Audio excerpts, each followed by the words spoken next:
મારું નામ જયપાલસિંહ જાડેજા, ગામ ગઢડા. મારો એકનો એક દીકરો નમ્રજીતસિંહ જાડેજા. એના મેરેજ થયા ખાલી 3 મહિના થયા હતા અને એના વાઈફ લગભગ આજ 20-22 દીથી હોસ્પિટલમાં, ગોકુલ હોસ્પિટલમાં એડમિટ છે. મગજની અસર થઈ ગઈ એને માટે.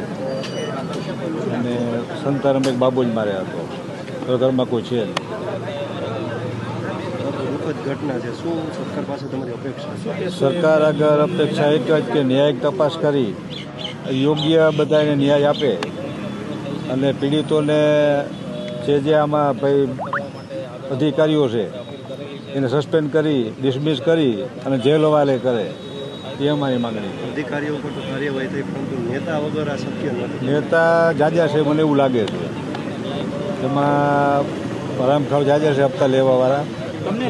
એને પહેલાં તપાસ કરો ક્યાં કોણ છે કોણ. નેતાથી તો અધિકારીઓ ભાગે છે, તો પહેલાં એની તો અટકાયત કરવી જોઈએ ને.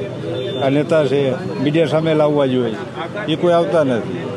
ત્યાં લગી તપાસ અધૂરી અમે ગણી એવું માનીશ. 25 તારીખે સ્વયંભૂ રાજકોટની પ્રજા બંધ રાખે, પીડિતોના પરિવારને ટેકો દે, એવી અમારી નમ્ર અપીલ. અમારા પરિવારમાંથી આથાબેન કાથડ ગયા છે. હવે તો અમારી એક જ માંગ છે કે અમને હે ને સરકારે રોડ ઉપર ભીખ મંગાવવા લાવી દીધા છે. ભીખ મંગાવવા અમારે પોસ્ટર લઈને અહીંયા ભીખ માંગવાની છે સરકાર આગળ કે અમને ન્યાય આપો, ન્યાય આપો. 22 દિવસ થઈ ગયા પણ ન્યાય માટેનો કોઈ જવાબ જ નથી સરકાર પાસે.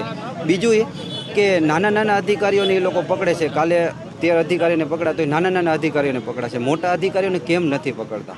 બીજું એ કે રાજકારણીઓને કેમ આની અંદર સામેલ છે તો કેમ નથી પકડતા? કેમ કે એ લોકોને ખબર છે કે અમારા જે અધિકારીઓ છે તો અમે સાવરી લેવાના છીએ. અને ત્રીજું કે એસઆઈટી ઉપર તો અમને ભરોસો જ નથી, કેમ કે એસઆઈટી ફક્ત ને ફક્ત એક ભીનું સંકેલવાનું આમાં સમિતિ છે કે 15 દિવસ કે મહિનો કે દોઢ મહિનો કે 2 મહિના ચાલશે, પછી આ લોકોની કાંઈ તપાસ થશે નહીં. એટલે પૂરું અમારા પરિવારનું અમે પરિવારમાંથી એક વ્યક્તિ ગુમાવ્યું છે ને અમને જ ખબર છે સાહેબ, બીજા વ્યક્તિને કાંઈ ખબર નહીં હોય. કેમ કે અમારા પરિવારમાંથી આખું એક હસતું ખેલતું એક વ્યક્તિ વયું ગયું હોય. તમે વિચાર કરો, એ વેદના અમે કોને કહીએ? અત્યારે સરકાર પાસે અમે ભીખ માંગીએ કે અમને ન્યાય આપો, ન્યાય આપો, ન્યાય આપો, પણ કેમ ન્યાય નહીં આપે? અમને ખબર જ છે. અમારી એ જ માંગ છે કે એસઆઈટીમાં જે અમે કહીએ છીએ અધિકારીઓ કેમ નથી લેતા? કેમ કે અમે કહીએ છીએ અધિકારીઓ લેશો તો તમને ખબર જ છે સરકારને કે આમાં ક્યાંક ને ક્યાંક સરકારની પોલ ખુલશે અને સરકારની બધી જ ખુલ્લી પાડી દેશે. એટલા માટે સરકારને ખબર જ છે કે આમાં અમે અમારી પોલ નહીં ખુલ્લી પાડવા દઈએ. એટલે સરકારી અમારી એસઆઈટીમાં અમે કહીએ છીએ અધિકારીઓને નથી નિમણૂક કરતા.